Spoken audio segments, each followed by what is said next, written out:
Good morning, students. Today I am going to explain lesson 2 Lost Spring Stories of Stolen Childhood. ये आप लोगों की book Flamingo का second lesson है.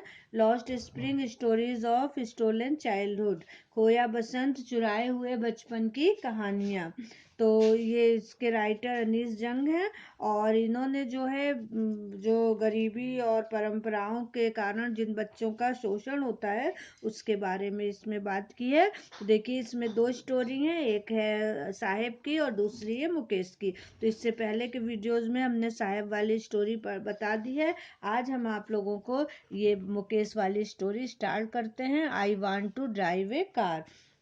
मैं एक कार चलाना चाहता हूँ. तो ये मुकेश की स्टोरी है. तो देखिए यहाँ से, Mukesh insist on being his own master. I will be A motor mechanic, he announces. Mukesh अपना खुद का मालिक बनने पर दृढ़ है और वो मैं एक मोटर मैकेनिक बनना चाहता हूँ, वह ये बात घोषित करता है.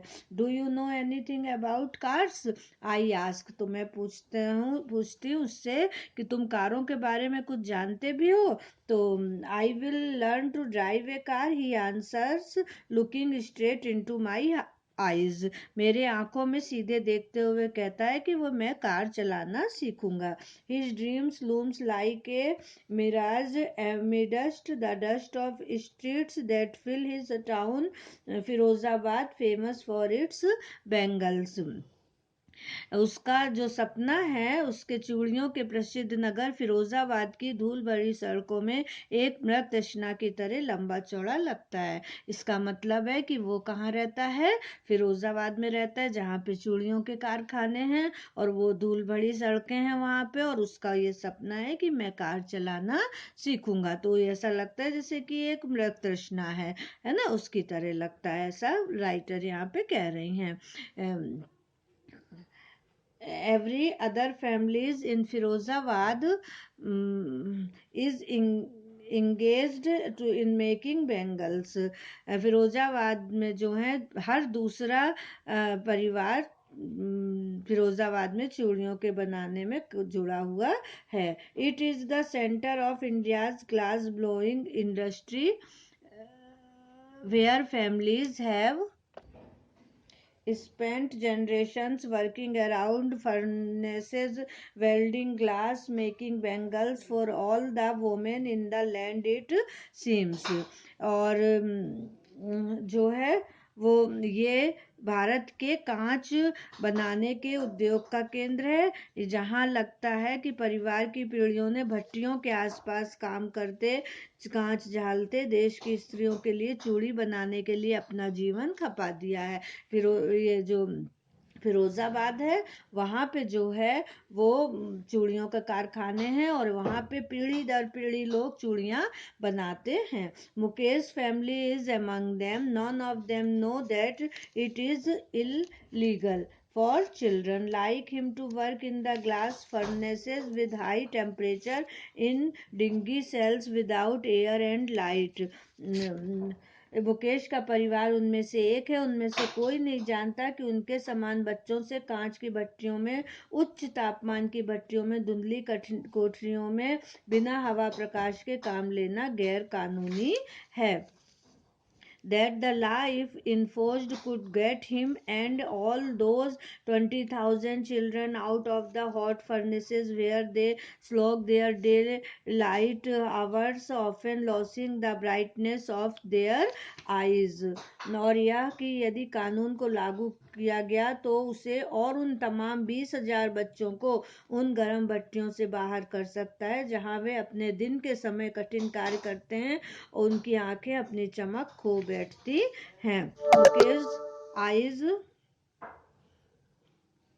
beam as volunteers to take me home, which he proudly says is being rebuilt. Mukesh की आंखें मुस्कुरा उठती हैं जब वह स्वयं अपने घर, जिस पर वह गर्व से पुनर्निर्मित कहता है, ले जाता है. We walked down stinking lanes choked with garbage, past homes that remain hovels with crumbling walls, wobbly doors, no windows, crowded with families of humans and animals coexisting in a primeval state. हम बदबूदार कूड़े से भरे मकानों, झोपड़ियों जिनकी दीवारें टुकड़े टुकड़े हैं, लड़खड़ाते दरवाजे हैं, कोई खिड़कियां नहीं है, मानवों व पशुओं की भीड़ भरी और अपने पुराने रूप में ऐसी गलियों से गुजरते हैं. He stops at the door of the one such house, bangs a wobbly iron door with his foot and pushes it open.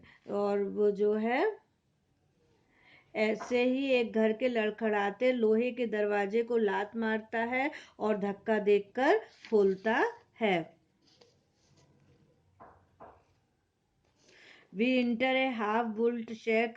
In one part of it, thatched with dead grass, is a firewood stove over which sits a large vessel of sizzling spinach leaves. हम एक ऐसी अर्धनिर्मित झोपड़ी में प्रवेश करते हैं. इसके एक भाग में, जिसकी छत सूखी घास से ढकी है, एक लकड़ी जलाने का चूल्हा है जिसके ऊपर एक बड़े बर्तन में पालक के गत्ते उबल रहे हैं. On the ground in large aluminium platters are more chopped vegetables. जमीन पर एक बड़ी एल्युमिनियम की तश्तरी पर कटी हुई सब्जियां रखी हैं. A frail young woman is cooking the evening meal for the whole family. एक दुबली पतली लड़की जो है वो औरत जो है पूरे परिवार का शाम का भोजन पका रही है. Through eyes filled with smoke, she smiles. उसकी आंखें धुएं से भरी हुई हैं और वह मुस्कुराती है.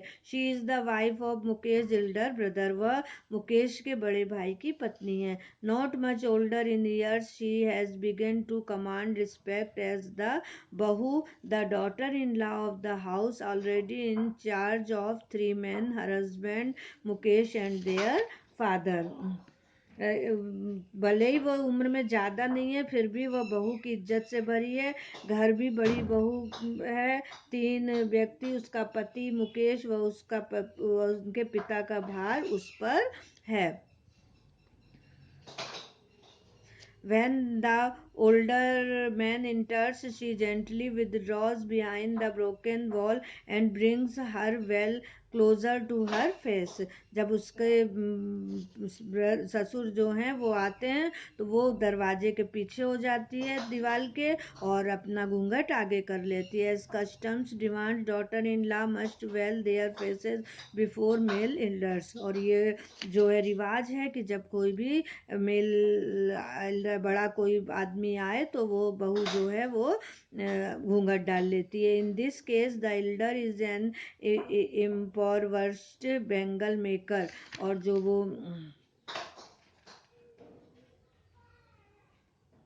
और वो बड़ा आदमी एक गरीब चूड़ी बनाने वाला है. Despite long years of hard labor, first as a tailor then a bengal maker, he has failed to renovate a house, send his 2 sons to school. और कई वर्षों की कड़ी मेहनत के बाद पहले वह दर्जी था, फिर चूड़ी निर्माता बना और वह एक घर को ऐसी अवस्था में नहीं ला पाया और बच्चों को स्कूल भेजने में भी असमर्थ रहा. All he has managed to do is teach them what he knows, the art of making bangles. वह जो कर सका वह सकता था, तो उसने चूड़ी बनाने की कला वही सिखा पाई अपने बच्चों को. तो इस तरह से हमने आप लोगों को यहाँ तक पढ़ा दिया है. अब इसके आगे हम आपको नेक्स्ट वीडियो में बताएंगे. Thank you.